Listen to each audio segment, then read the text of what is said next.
Muy buenas a todos, espero que se encuentren excelentemente bien este día, mañana, tarde, noche, cualquiera sea la hora que estén viendo, escuchando este mensaje. Sana doctrina, palabra del Señor. Y en esta ocasión, el capítulo 10 de Lucas, englobé todo este capítulo como el reino. Espero que sea de bendición para ustedes. Tenemos el capítulo 10 de Lucas, hermano, no es muy extenso, no es muy largo, la verdad. Englobé todo esto como el reino, ¿sí? Todo este capítulo 10. Quise darle esa generalidad. Parte con visión de los 70 desde el 1 al 12. Y damos lectura en el nombre del Padre, Hijo y Espíritu Santo. Amén. Lucas 10:1. Después de estas cosas designó el Señor también a otros 70, a quienes envió de dos en dos delante de él a toda ciudad y lugar a donde él había de ir.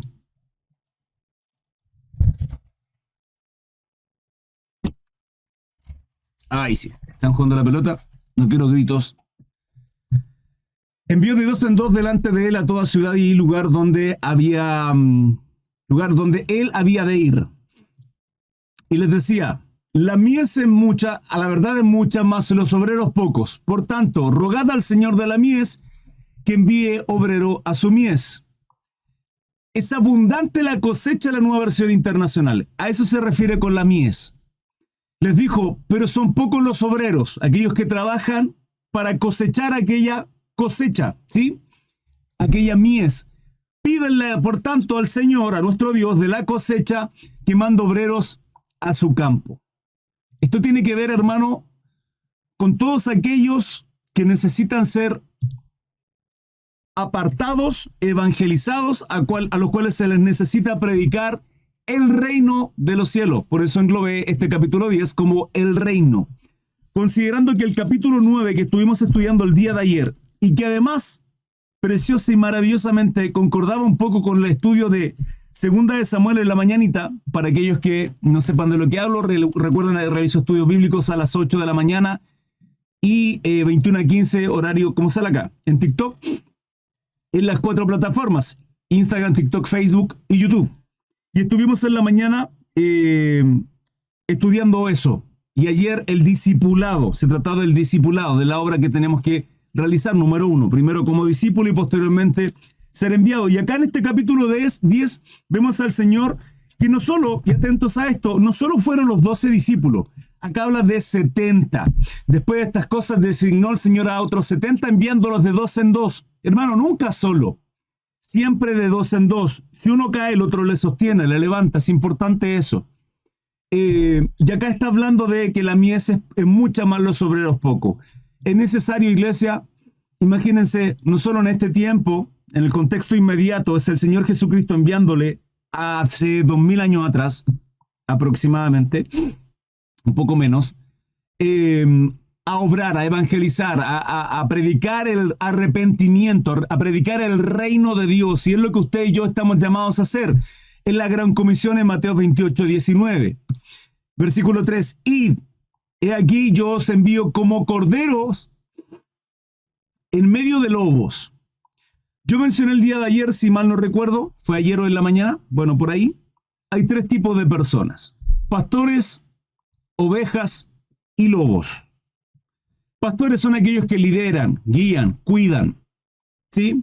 Esto no estoy hablando ministerialmente, sino de 3 tipos de personas. Se va a encontrar con personas que incluso no son cristianas, pero son buenas personas. Es más, pueden llegar a ser ejemplares. Triste y lamentablemente, la vida eterna, el reino de Dios, no se hereda por buenas obras, ni por malas obras, menos, aún peor. Si no somos salvos por gracia, por medio de la fe, dice Efesios 2:8, tenemos que creer. Juan 3:16, Juan 1:11 y 12. Tenemos que creer en la obra que hace nuestro Señor Jesucristo. Y eso es lo que nosotros predicamos, el evangelio de nuestro Señor, para arrepentimiento, entendiendo que usted puede ser una muy buena persona, ejemplar en todas las cosas que usted haga, un buen padre, un buen trabajador, pero si no tiene a Cristo en su corazón, no sirve absolutamente de nada. Entonces hay 3 tipos de personas: pastores, ovejas. Hermano, ovejas son aquellas personas que necesitan un liderazgo constantemente. Son personas que necesitan ser llevadas de la mano. Y esto no tiene que ver con la edad. Hermano, conozco personas de edad avanzada, adultas, y que necesitan ser guiadas, necesitan ser llevadas, sí o sí. Pero también hay otros que son lobos. Y cuando el Señor acá está hablando de que he aquí os envío como cordero en medio de lobos, usted tiene que entender, iglesia, que vamos a predicar, vamos a evangelizar, al realizar la obra, y particularmente en este tiempo que estamos buscando la voluntad, el propósito de Dios para ir a salir a las calles, a las plazas, a evangelizar, a hacer la obra del Señor, entender que no todos recibirán el mensaje. Que cuando la palabra del Señor nos dice que vamos a ser enviados como corderos en medio de lobos, que así va a ser, se encontrará con gente legalista y religiosa. Lo hemos visto a lo largo de todos los evangelios, donde aquellos mismos religiosos que dicen creer la verdad le van a juzgar, le van a condenar, hermano, por A, B o C motivo, que la doctrina, que cómo se viste, que cómo usted anda, que lo que dice, que no es correcto. Legalistas, iglesia. Se va a encontrar con aquellos, y que lo que es peor aún, ni siquiera serán de bendición, sino que serán como lobos, aún conociendo la palabra, usándola para despedazarnos. Por eso la palabra del Señor nos dice que tenemos que poner nuestra otra mejilla. Tenemos que bendecir a aquellos que nos maldicen. 4 dice, no llevéis bolsa, ni alforja, ni calzado, y a nadie se los deis por el camino. Esto tiene que ver con los versículos primeros del capítulo 9 de ayer. Cuando envía a los 12 discípulos, los encomienda, les dice lo mismo en el versículo 3, no toméis nada para el camino, ni bordón, ni alforja, ni pan, ni dinero, ni llevéis 2 túnicas. ¿Por qué? Porque nuestra dependencia tiene que ser absoluta de nuestro Señor. Hermano, de lo contrario estaríamos dependiendo de nuestra fuerza, estaríamos dependiendo de nuestras capacidades. Nuestra dependencia tiene que ser de Él. Tiene que ser de nuestro Dios. ¿Volvió la conexión? ¿Volvió la conexión? Sí, volvió. Ok. Nuestra dependencia tiene que ser absoluta del Señor, de nuestro Dios, hermano. En cualquier casa donde entréis, primeramente decid, paz sea a esta casa. Esto es hasta el 12. Bueno, para quienes no saben, ahora van a saber, yo en lo personal trabajo de manera independiente, de alguna manera soy contratista, trabajo en construcción, no trabajo para ninguna empresa, soy independiente, y en muchas ocasiones me toca entrar a hogares donde no conozco. Hay clientes que me son ya antiguos de hace años, pero hay otros que no, y llego a lugares, a casas nuevas, y yo lo que hago es esto, hermano, de manera silenciosa, exclamándolo, ¿sí? Declarándolo, decir la paz sea en este hogar. Es importante, usted está bendiciendo, usted está declarando una palabra. Sí, para aquellos que en la mañana también me preguntaban, hermano, que se me olvidó hacer el video. Hermano Cris, ¿es correcto declarar?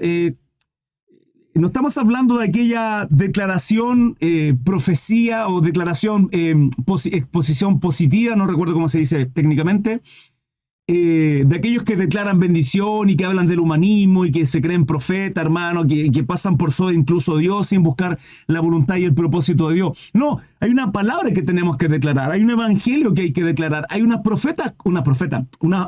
bendiciones, una palabra profética de bendición que usted la puede declarar, que está dentro de la palabra del Señor. Cuando usted, por ejemplo, dice, todo lo puedo en Cristo que me fortalece, amén, lo declaro, Señor, lo creo. Me explico, hay una palabra que usted está declarando y es una palabra profética. Todo lo puedo en Cristo que me fortalece.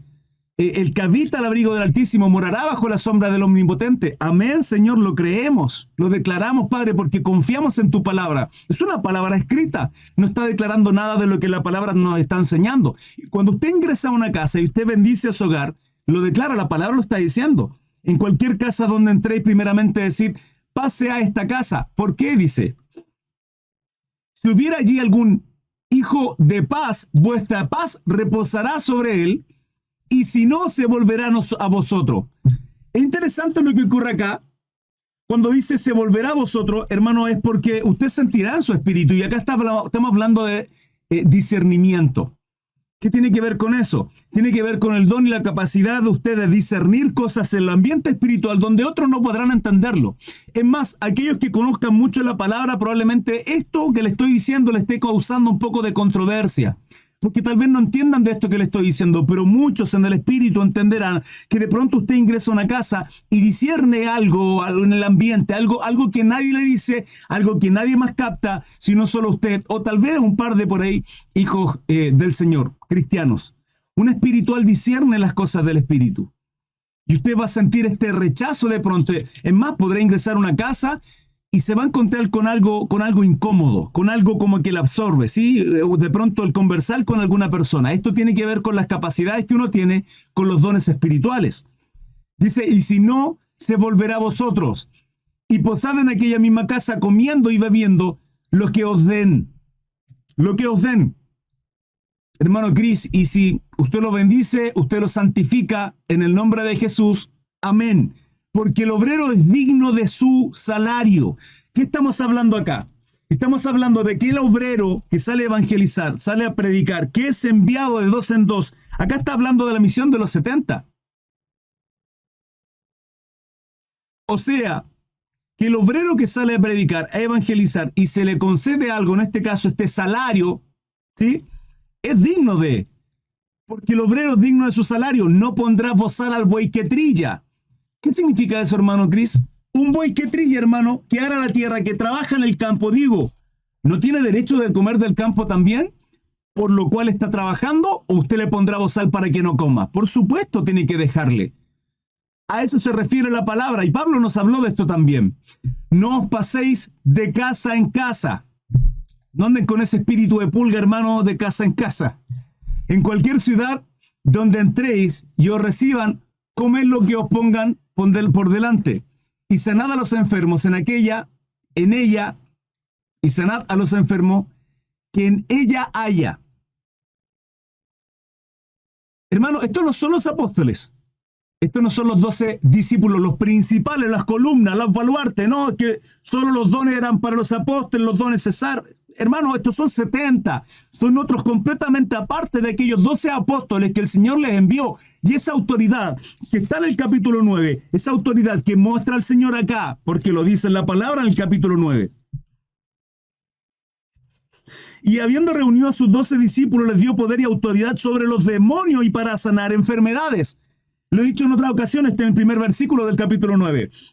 Lucas es tremendo, este historiador evangelista además, que muestra y hace la distinción de lo que es demonio o demonología, posesión demoníaca y también enfermedades. Lucas lo muestra y acá está haciendo una distinción de lo que es posesión demoníaca y enfermedades. Acá en este versículo 9 del capítulo 10 dice, y sanad a los enfermos que hay en ella, y decidles, se ha acercado a vosotros el reino de Dios. Se ha acercado a vosotros el reino de Dios, hermanos. Esa autoridad, la misma autoridad que tenían los apóstoles, la misma autoridad que hoy día tiene la iglesia, la congregación. Donde ves 2 o más reunidos en mi nombre, ahí estoy yo. Está hablando de la congregación. Y esa autoridad la tiene la congregación, hermano. ¿Qué es una congregación? 2 o más congregados en mi nombre, ahí estoy yo. Eso no significa que porque usted esté solo en su habitación orando, Dios no esté ahí. No, eso no es congregación. Usted se está consagrando. La congregación tiene que ver con 2 o más reunidos en mi nombre. Acá vemos muchos. Ahora, estamos en tiempo de ayuno y oración. ¿Por qué? Esperando, buscando, clamando al Señor su propósito y voluntad por una congregación física, local. Por eso, para aquellos que no tengan su congregación, ¿de dónde quiere que me esté viendo? Siempre le hago la misma llamada. Congréguese, busca una iglesia. Sí, es difícil encontrar una iglesia con sana doctrina, una iglesia bíblica, es complejo, pero se puede, tiene que buscarla. Hay un llamado, hay un mandato a cada uno de nosotros. Y sanad a los enfermos que hay en ella y decidles, se ha acercado a vosotros el reino de Dios. Mas en cualquier ciudad donde entréis y no os reciban, saliendo por su calle, es decir, hasta el 12, aún el polvo de vuestra ciudad que se ha pegado a nuestros pies, lo sacudimos contra vosotros. Eso es señal de rechazo, hermano. Señal de rechazo. Pero esto sabed, que el reino de Dios se ha acercado a vosotros. Vale decir, ok, no hay problema, se les predicó el evangelio, ustedes están rechazando a Jesucristo. No somos nosotros, sino es usted que han rechazado la palabra de Dios. Son responsables de una palabra declarada, son responsables de haber escuchado y haber rechazado la luz, el evangelio, Jesucristo. Yo digo que en aquel día será más tolerable el castigo para Sodoma que para aquella ciudad. Escuchen esto. Para aquellos que creen que el castigo será igual para todos, no, hermanos. no será igual. La condenación eterna en el lago de fuego y azufre, dice la palabra que será más tolerable el castigo para Sodoma que para aquella ciudad. Voy a continuar porque abarca estos ayes, desde el 13. Ayes sobre las ciudades impenitentes. ¿Qué significan los ayes? Ese ay de ti, ay de ti. Ese ay de ti es cuidado. No diga que nadie se lo advirtió. Ay de ti, Corazín. Ay de ti, Betsaida. Que si en Tiro y en Sidón se hubieran hecho los milagros que se han hecho en vosotras, tiempo que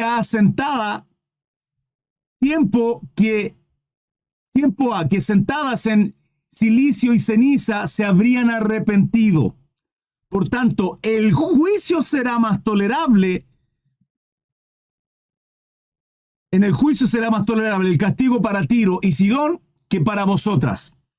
Y tú, Capernaum, que hasta los cielos eres elevada, hasta el Hades serás abatida.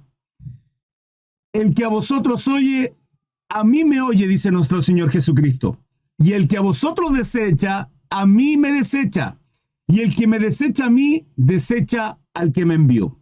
Esto tiene que ver con el reino de Dios y la obra de nuestro Señor a través de la palabra declarada, el Espíritu Santo, hermano. La palabra es espíritu y verdad.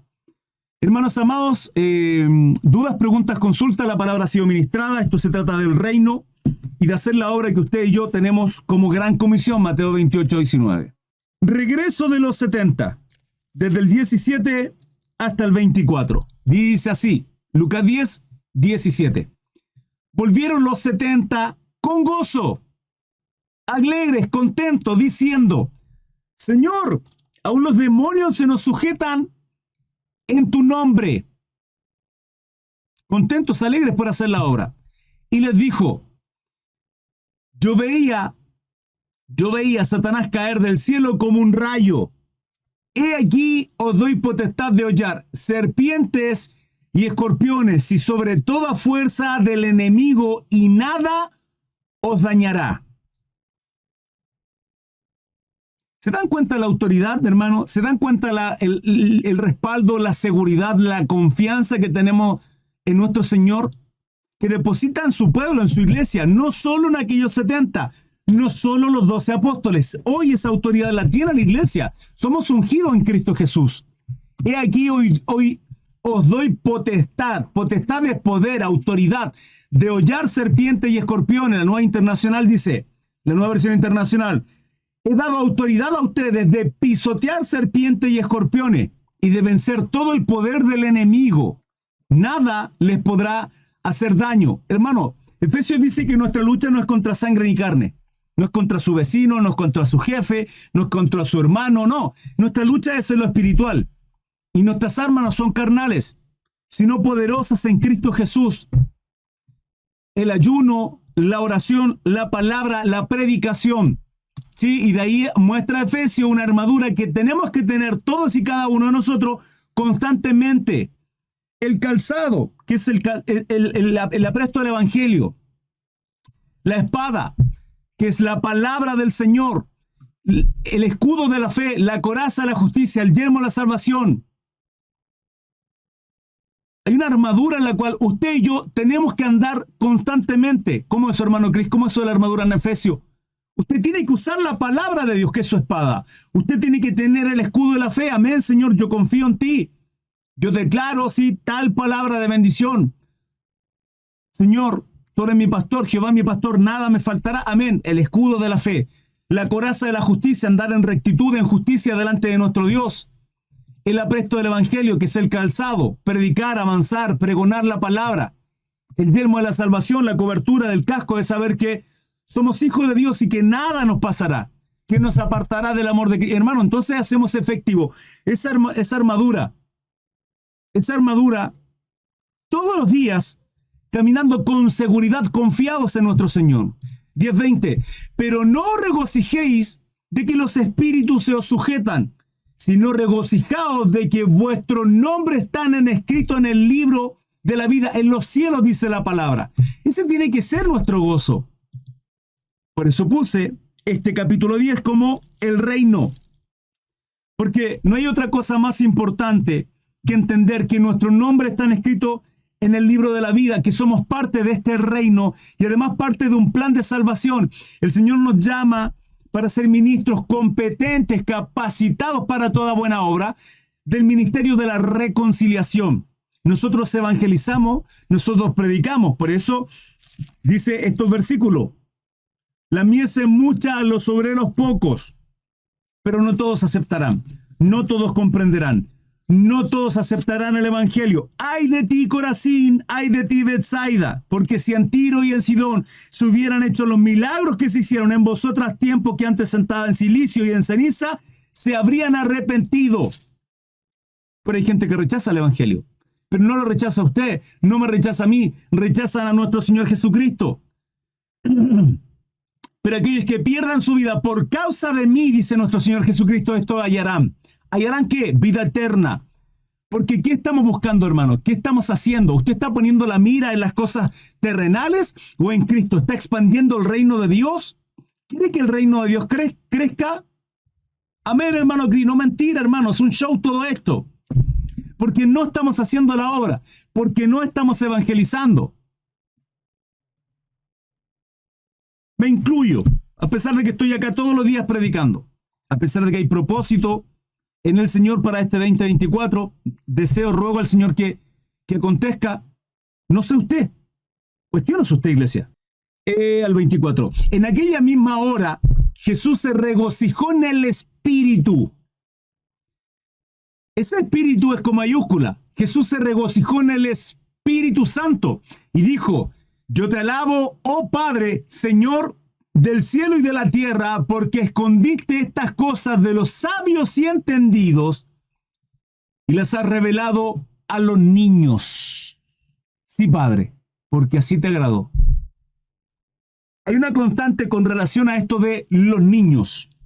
Dejad los niños venir a mí, porque de los tales es el reino de los cielos. Cuando el Señor Jesucristo se refiere a los niños, se refiere a la pureza, la inocencia, la confianza y la seguridad que tienen los niños en su Padre. Dice que tenemos que ser como niños, confiar absolutamente, hermano, y dejar de dudar, porque sin fe es imposible agradar a Dios. Es imposible. Por eso yo constantemente le doy contra la herejía de aquellos que predican y mutilan, hermano, mutilan, cortan su fe, en vez de motivarla a confiar y a creer en nuestro Dios, y que las obras, que los frutos, que los dones, que los ministerios, que la sobrenaturalidad de Dios sigue obrando y obrando milagros en sanidad y en muchas cosas más. Hermano, yo no voy a ser un mutilador de la fe. Y aquellos que han mutilado su fe y que le han dicho que ha cesado, que no continúan y muchas cosas más, tendrán que dar cuenta a Dios. Y peor aún, si usted no ha profundizado la Escritura y ha escuchado eso y lo ha dicho, tendrá cuentas que dar. El Dios de ayer, el mismo de hoy, el mismo de mañana, hermano. Dios es inmutable, Él no cambia, sigue obrando milagros. Cuando el Señor habla de aquellos niños, es de la humildad de aquellos que escuchamos, leemos, estudiamos la palabra, tenemos la revelación de Dios a nuestra vida y revelamos a este Padre, a este Dios milagroso. Miren, porque escondiste estas cosas de los sabios y entendidos. Sabios en su propia prudencia. Hay muchos que tienen letra, iglesia, muchos que tienen letra, pero no a Cristo revelado. Tienen letra, pero no tienen espíritu. ¿Sabe qué pasa con aquellos que tienen mucha letra y mucho conocimiento? Alardean de aquel conocimiento y hay ego. Se vuelven legalistas. Se vuelven legalistas. En Mateo 23 el Señor le dice a los fariseos: hipócritas, sepulcros blanqueados. Se visten elegantemente, con todo y su pureza por fuera, pero por dentro huelen terriblemente mal, hermanos. No tenemos que caer en eso. Usted, entre más conocimiento tiene, más humildad tiene que tener. 22. Todas las cosas me fueron entregadas por mi Padre. Todas las cosas. Y nadie conoce quién es el Hijo, sino el Padre, ni quién es el Padre, sino el Hijo. Aquel a quien el Padre, a quien el Hijo lo quiera revelar, a quien el Hijo lo quiera revelar. Es Él quien nos revela al Padre. Ahora, ¿cómo se nos revela el Hijo? Por medio de la palabra. ¿A través de qué? El Espíritu. el Espíritu Santo nos lleva a la revelación de Cristo por medio de la palabra y por consecuencia, Cristo nos revela al Padre. Y volviéndose a los discípulos les dijo aparte, bienaventurados los ojos que ven lo que vosotros veis. Bienaventurados, dichosos, dignos de envidia. 24.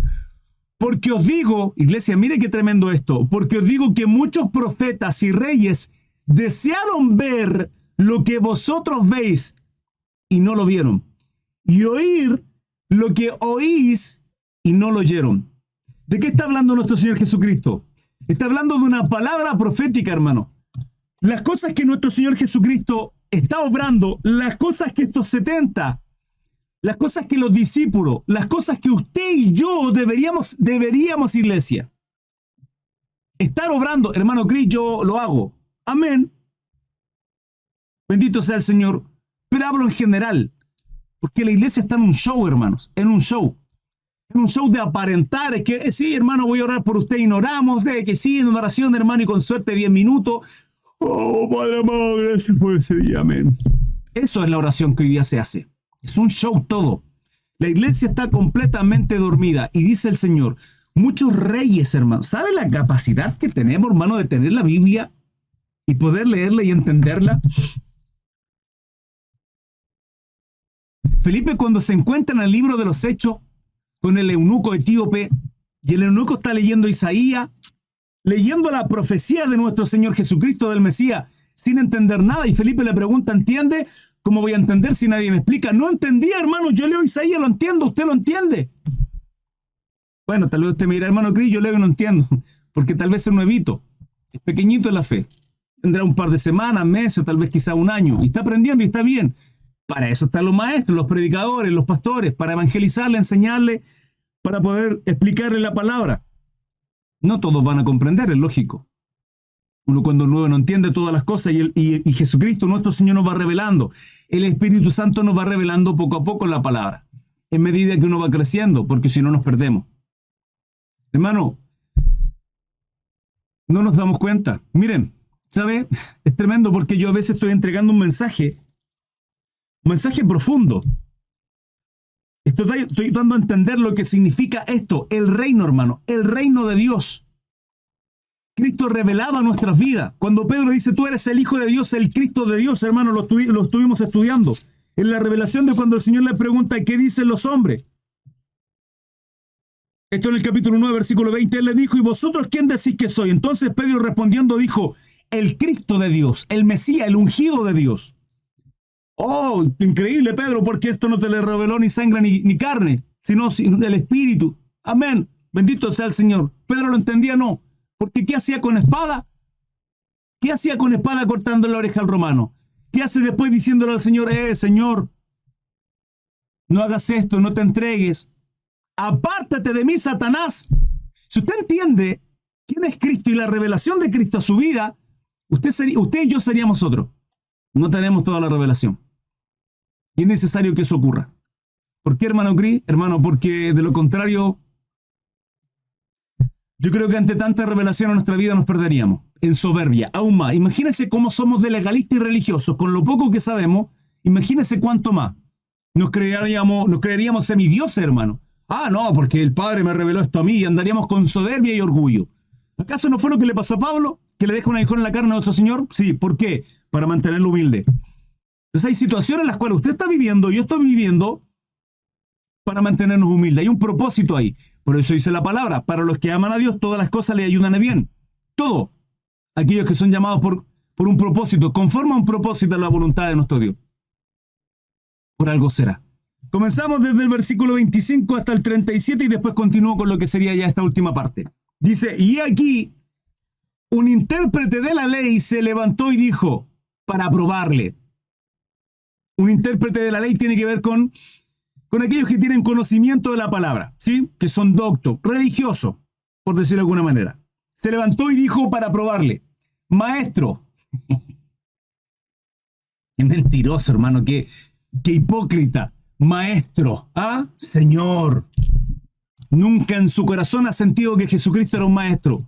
Maestro, le dice, ¿haciendo qué cosa heredaré la vida eterna? Él le dijo, ¿qué está escrito en la ley?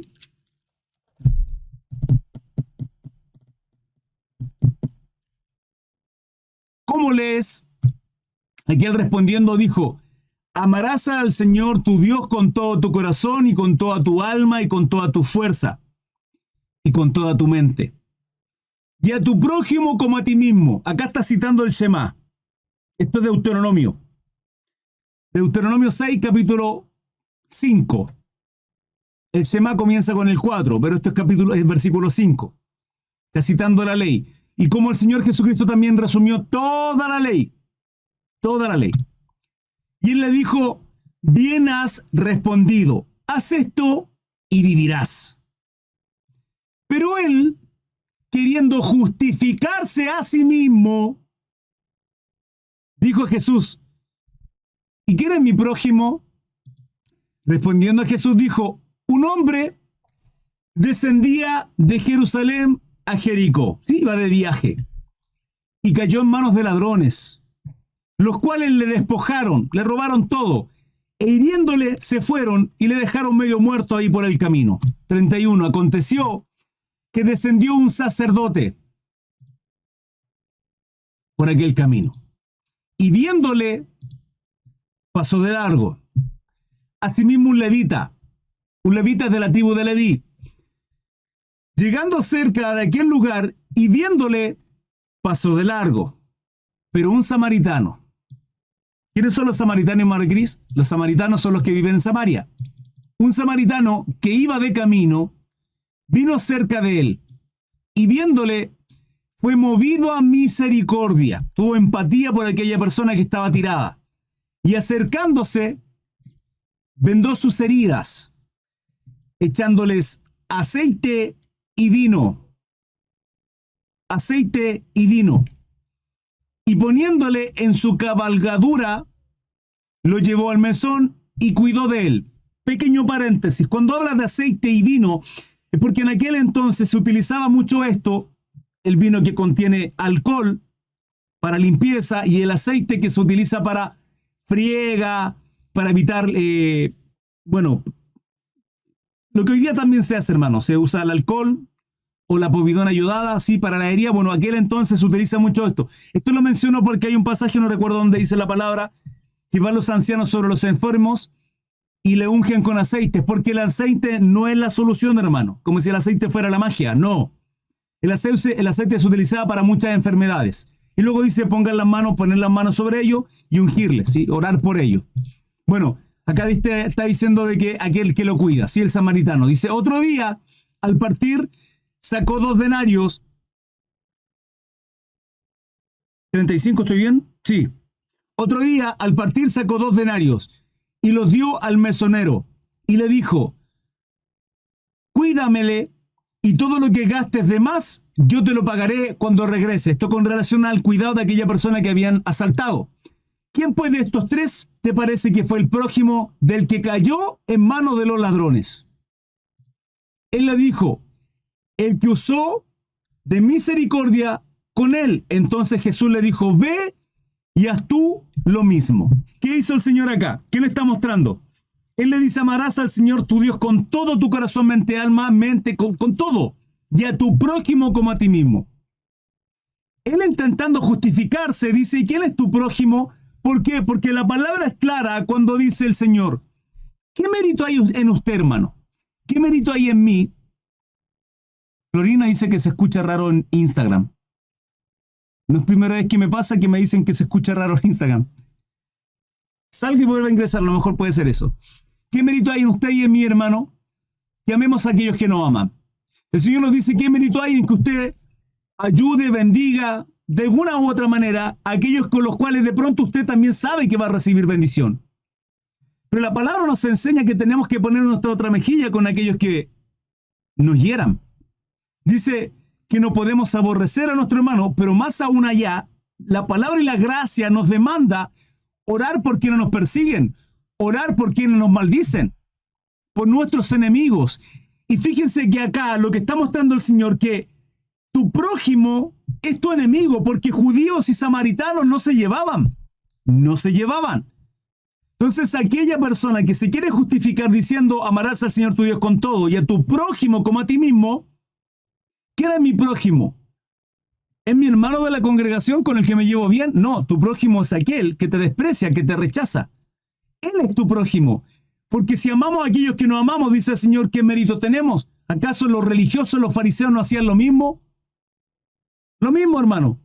¿Qué mérito hay en cada uno de nosotros entonces? Continúo. 38. Jesús visita a María y a Marta. Aconteció que yendo de camino entró en una aldea y una mujer llamada Marta le recibió en su casa. Acá están sus amigos, Marta, María y Lázaro. Esta tenía una hermana que se llamaba María, la cual, sentándose a los pies de Jesús, oía su palabra. Dos hermanas, Marta y María. María escuchaba lo que el Señor predicaba atentamente al reino, a las palabras del reino de Dios. Sin embargo, dice, pero Marta se preocupaba con muchos quehaceres. Andaba para allá, para acá, que la comida, que los niños, que barrer. Y acercándose, dijo, Señor, ¿no te da cuidado que mi hermana me deje servir sola? Señor, ¿cómo es posible que mi hermana esté ahí escuchando, haciendo nada, reclamando Marta por María, que ella escuchaba y ella haciendo todas las cosas, afanada por todo aquello? Dile pues que me ayude, le dice. Respondiendo Jesús le dijo, Marta, Marta, afanada y turbada estás con muchas cosas, pero solo una cosa es necesaria, y María ha escogido la buena parte, la cual no le seré quitada. El motivo del por qué englobe todo esto, hermanos amados, todo esto que hemos estudiado con relación a el reino, tiene que ver con que para usted y para mí no hay otra cosa más importante que el reino de Dios. Ahora, podemos saber aquí dos tipos de personas. Dos tipos de personas. Aquellos que realmente, como María, están preocupadas del reino, de la palabra de Dios, de escuchar, de crecer, de ser podados, de ser disciplinados, de ser discipulados, para luego ser enviados como obreros a esta mies, la cual es mucha, y los obreros pocos. O Marta intentando afanarse por todas las cosas, hermano, que no estamos diciendo que hay un problema. Jesús no está diciendo, Marta, está bien, hay que hacer aseo. Marta, está bien, hay que hacer hay cosas mucho más importantes. Y te digo algo, Marta, María escogió la mejor. Pregunto, usted y yo que hemos escuchado, usted y yo que hemos escogido, usted y yo que hemos elegido, ¿qué camino andamos? ¿Por qué camino andamos? La palabra es clara cuando dice en este paradigma de aquellos que hallen su vida, esto la perderán. Los afanes de la vida, hermano. ¿Por qué está afanado usted? ¿Por el dinero? ¿Por una carrera universitaria? ¿Por ser profesional con un título? ¿Por hacerse rico? ¿Por trabajar más para traer más dinero a mi casa? ¿Por suplir los caprichos de mis hijos? No, ya no es su necesidad, sino los caprichos de mi esposa, por tener lujo. O lo contrario, aquel que pierda su vida por causa mía, este la hallará. El reino, hermano, ¿qué hay en nuestro corazón? Es una buena pregunta, la cual usted la sabe. Yo desconozco su vida, pero el Señor sí le conoce. Dudas, preguntas, consulta, hermanos amados. Les leo en los comentarios. Y es así como finaliza este capítulo, hermanos. Espero que haya sido de bendición para vuestras vidas. Recuerden ser como María, no como Marta, afanados por las cosas de este mundo, sino por las cosas del reino. Es así como se englobó, finalmente conjugué este capítulo 10 como el reino. El reino de Dios es lo más importante, hermanos. Si usted y yo no lo entendemos, la verdad es que no estamos comprendiendo absolutamente nada en esta tierra. Buscad primeramente el reino de Dios y su justicia, dice la palabra. Así es que hago ese llamado, esa exhortación a cada uno de ustedes. Muchas gracias. Recuerden 21:15 y a las 8 de la mañanita, horario en Chile, todos los días. Estamos en vivo y en directo en Instagram, TikTok, Facebook y YouTube. Les esperamos para que compartan con nosotros. Un abrazo, bendiciones, cariños. Chao, chao.